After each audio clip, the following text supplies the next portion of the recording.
can we tell the condition of someone's heart by their behavior?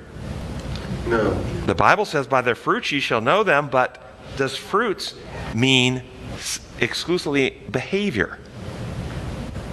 Well, what would you say of a man who organized his own militia in the community, got his own militia together, and went and attacked a caravan of a sovereign nation and took all their assets and killed many people in the process? Righteous man? Well, consider Abraham. Abraham got his militia together and went out over the sovereign nations that had attacked Sodom, if you remember, and the other cities, and had called Lot and the other people captive and took off. These were sovereign nations. Abraham gets his own militia together, goes out and attacks them, leads them into battle, kills many people. They paid tithe, so that's okay.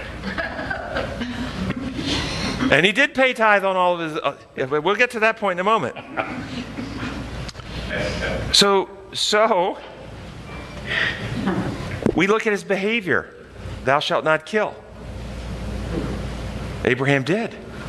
This is war. Do we believe in war ever? But there's a differential between war and thou shalt not kill. Yeah, but this wasn't war because he's not a sovereign nation. He can't declare war. He's a militiaman. He's just a local guy who He didn't live in a clan's environment.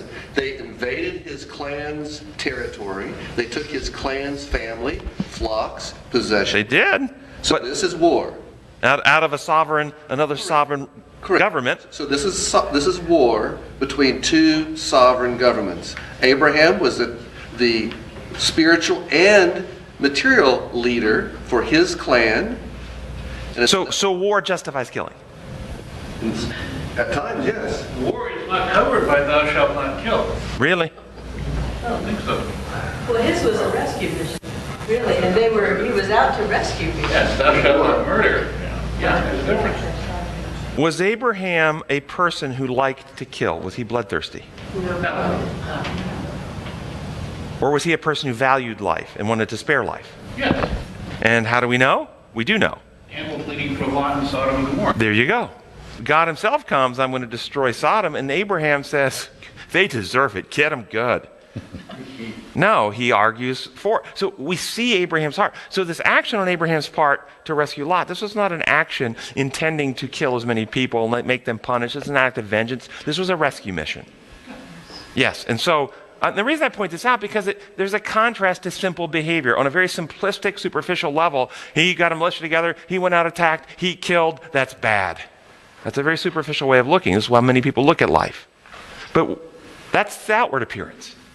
When we look at the heart, we understand that Abraham's heart is revealed in many things, and we can even know a little deeper after it was all said and done, and all the wealth comes in. How did Abraham handle the wealth when the kings of Sodom wanted to reward him for this? What did he do? A shoelace. He wouldn't take even a shoestring. That's right. Wouldn't even take a shoestring, he said. Why wouldn't he do it? He didn't want them thinking that they had made him rich. And what's the ways of the world when we go to war? Spoils. To the victor belong the spoil. To the victor belong the... Let's enrich ourselves through this method. See, he didn't want to validate war and killing as a way to aggrandize self, to promote self, to build self up. This is not the way. In fact, after a battle, don't most human beings, after they win the battle, don't most human beings feel good, feel empowered, feel rewarded, feel blessed by God? God was on our side.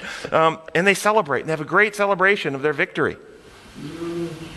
Was it possible that Abraham was not celebrating? He was saddened. He was grieving. While he knew he needed to rescue Lot and the others, was he saddened by the circumstances that led to this action? Was his heart grieving over the need to do this? For instance, do doctors ever find it necessary to amputate a limb in order to save a life? And after they amputate the limb, do they celebrate? Yay, we just cut off an arm! No, they grieve. They do it because the circumstances are sad and they want to save a life. And I think this is Abraham's view. How many people today view Abraham's actions through the lens of something grievous to do, necessary to save, but it would have been much better if it wasn't necessary? There's a lot of the soldiers who are depressed because of what they have to do. Yeah. They do it because they want to save lives, but afterward. Or how many see today conflict and war and battle as something to celebrate? Is it just physical war? What about political war? Hmm.